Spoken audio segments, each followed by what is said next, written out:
Hello students, हमारे YouTube channel में आपका स्वागत है। तो आज झारखंड फील्ड वर्कर सामान्य विज्ञान सेट 1 बताने के लिए जा रहे हैं। जो आपका झारखंड फील्ड वर्कर में सामान्य विज्ञान से आपका 20 प्रश्न जो पूछा जाएगा, कहाँ से पूछा जाएगा, किस तरह का क्वेश्चन पूछा जाएगा, इस वीडियो से आपको आइडिया जरूर लगेगा।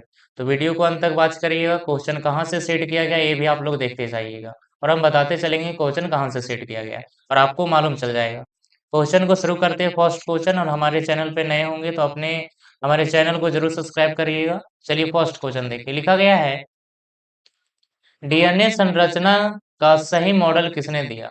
डीएनए संरचना का सही मॉडल किसने दिया, तो ऑप्शन नंबर इसका हो जाएगा बी, वाटसन और क्रिक ने दिया था। जो वाटसन क्रिक जो था 1953 में डीएनए संरचना का सही मॉडल दिया। कब दिया था? 1953 में, याद रखिएगा।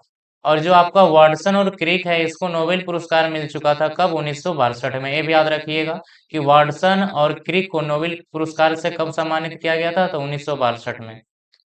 अगर हम नेक्स्ट पे बात करें तो लिखा गया, पक्षियों में प्रायः एक ही क्या होते हैं। तो पक्षियों में प्रायः एक हमेशा क्या होता है? अंडाशय। ऑप्शन नंबर क्या हो जाएगा? डी। अगर हम तीसरा का बात करें, नंबर 3 लिखा गया है, विटामिन सी का रासायनिक नाम क्या है। विटामिन सी का रासायनिक नाम क्या है?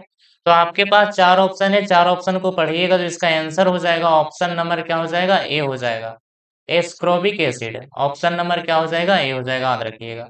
अगर हम क्वेश्चन नंबर 4 चले तो लिखा गया है, रेशम कीट पालन को कहते हैं, यानी रेशम कीट पालन किस में होता है। तो याद रखिएगा, इसका जो आंसर हो जाएगा, देखिए नोट में लिखा गया है, रेशम कीट का पालन सेरी सेरीकल्चर कहते हैं। यानी रेशम कीट का जो पालन किया जाता है उसको क्या कहते हैं? सेरीकल्चर कहते हैं। इसमें और आपसे पूछ सकता है कि मधुमक्खी का अध्ययन को क्या कहते हैं, तो एपीकल्चर। याद रखिएगा, क्या कहते हैं? एपीकल्चर। तो इसका आंसर क्या हो जाएगा चौथा का? ऑप्शन नंबर सी हो जाएगा, सेरीकल्चर। याद रखिएगा।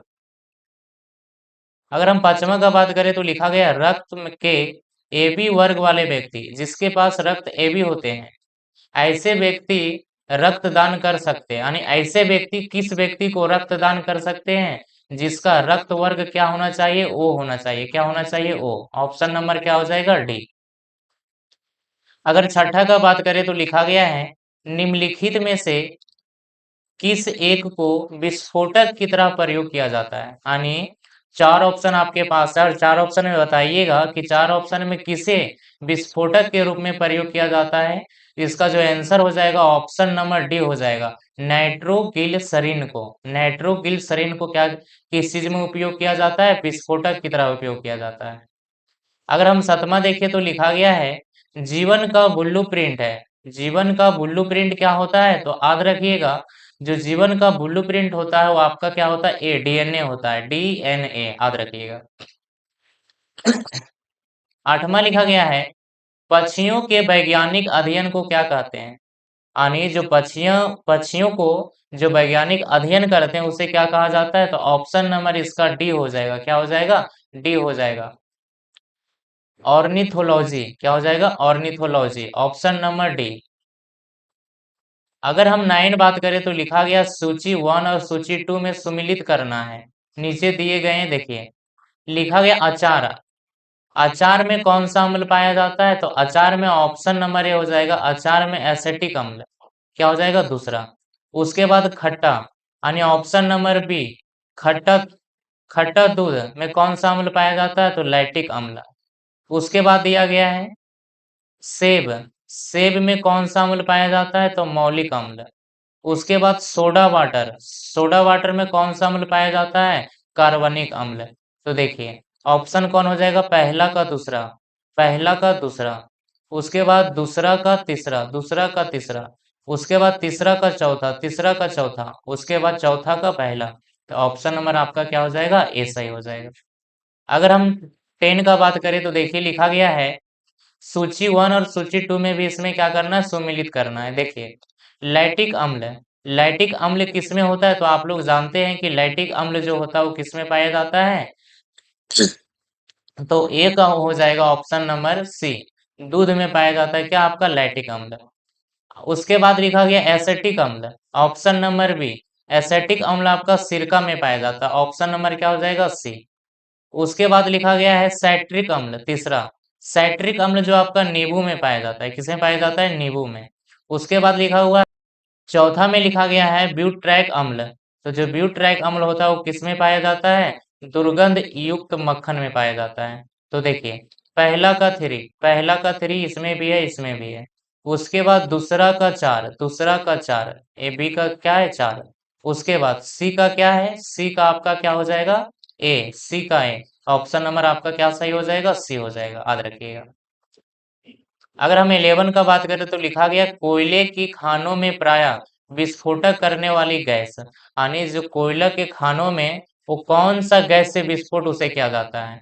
इसका आंसर हो जाएगा मीथेन गैस। क्या हो जाएगा? Methane gas. जो मीथेन गैस होता है वो अधिक ज्वलनशील गैस होता है। इसका जो रासायनिक सूत्र होता है वो CH कितना होता है? 4 होता है। अगर हम 12 का बात करें तो लिखा गया शुष्क बर्फ किसका ठोस रूप है?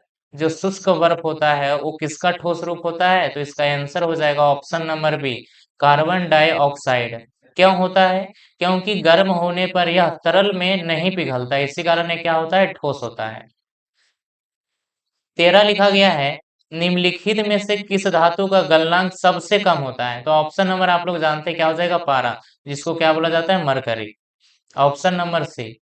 अगर 14 का बात करें तो लिखा गया है उष्मा की इकाई निम्नलिखित में से कौन नहीं है? आपका अर्ग है, जूल है, कैलोरी है, लेकिन जो आपका ए है सेंटीग्रेड, ये आपका नहीं है। तो इसका आंसर क्या हो जाएगा? ऑप्शन नंबर ए हो जाएगा। सेंटीग्रेड नहीं है, अर्ग है, जूल है और कैलोरी है, याद रखिएगा। उसके बाद नंबर 15 लिखा गया निम्नलिखित को सुमिलित कीजिए। फिर से क्या करना है? सुमिलित करना है। लिखा गया जूल। जूल किसका एसआई मात्रक होता है? तो कार्य का एसआई मात्रक क्या होता है? जूल। उसके बाद लिखा गया एम्पियर। एम्पियर किसका एसआई मात्रक होता है? धारा का। धारा का एसआई मात्रक क्या होता है? एम्पियर। उसके बाद लिखा गया है वाट। वाट किसका होता है एसआई मात्रक? वो होता है समर्थ का। क्या हो जाएगा? दूसरा। बोल्ट का एसआई मात्रक क्या होता है? सॉरी, विभांत। बोल्ट किसका एसआई मात्रक होता है? विभांतर का। कैलोरी किसका एसआई मात्रक होता है? तो उष्मा का। तो देखिए, पहला का क्या हो जाएगा? 3। दूसरा का क्या हो जाएगा? ए। तो ऑप्शन नंबर आपका क्या सही हो जाएगा? ए। देखिए, यही ऑप्शन है आपके पास। अगर हम 16 बात करें तो लिखा गया निम्नलिखित में से कौन सा आभासी बल है? तो आभासी बल देखिए नोट में लिखा गया है वृत्ताकार पथ। आपको ये फिगर दिख रहा होगा, एक ऐसा आकार है, वृत्ताकार पथ है। उसके बाद लिखा केंद्र से बाहर की ओर लगने वाले बल को आप केंद्रीय बल कहते हैं। यानी यहाँ से जो केंद्र से बाहर की ओर जो है बल लग रहा है यहाँ से यहाँ, इसको कौन से बल बोलते हैं? अपकेंद्रीय बल। अपकेंद्रीय बल एक प्रकार आभासी या जड़त्व होता है। तो वही पूछा गया आभासी बल कैसा होता है? अपकेंद्रीय बल। ऑप्शन नंबर क्या हो जाएगा? सी। साबुन के बुलबुले पर श्वेत प्रकाश डालने से रंग दिखाई देता है, इसका कारण क्या है? लिखा गया है साबुन के बुलबुले पर श्वेत प्रकाश डालने से रंग दिखाई देता है, ऐसा क्यों होता है? देखिए, कारण लिखा गया है जब सफेद प्रकाश की किरणें साबुन के बुलबुले पे पड़ती है तो बाहरी और भीतरी दोनों दोनों सतह से परिवर्तित होती है, यानी ऊपर का सतह भी और नीचे का सतह भी, जो व्यक्तिकरण के कारण रंगीन दिखाई देती है। किसके कारण? व्यक्तिकरण के कारण जो होता है उसका रंग दिखाई देता है, यानी वो रंगीन दिखाई देता है। ऑप्शन नंबर क्या हो जाएगा? सी। अगर हम 18 देखिए, लिखा होगा प्रिज्म से गुजरने पर प्रकाश का कौन सा रंग सबसे अधिक विचलित दर्शाता है? तो बैगनी हो जाएगा। कौन सा रंग विचलित दिखाता है? तो बैगनी। जब सफेद प्रकाश प्रिज्म से गुजरती है तो अपवर्तन के पश्चात 7 रंगों में विभाजित हो जाती है। कितना रंगों में? 7। जिसे हम लोग क्या बोलते हैं? तरंगधर बोलते हैं। याद रखिए, इसका आंसर क्या हो जाएगा? बैगनी। अगर 19 लिखा गया है न्यूटन का पहला गति नियम का संकलन होता है। तो देखिए, न्यूटन का पहला गति का नियम का संकल्पन होता है, क्या होता है? देखिए, न्यूटन के गति का प्रथम नियम के अनुसार यदि कोई वस्तु स्थिर है तो स्थिर ही रहेगा, गतिमान है तो स्थिर गति मान ही रहेगा। लिखा गया है गतिमान है तो स्थिर गति से गतिमान ही रहेगा जब तक उस पर कोई बाह्य बल ना लगाया जाए।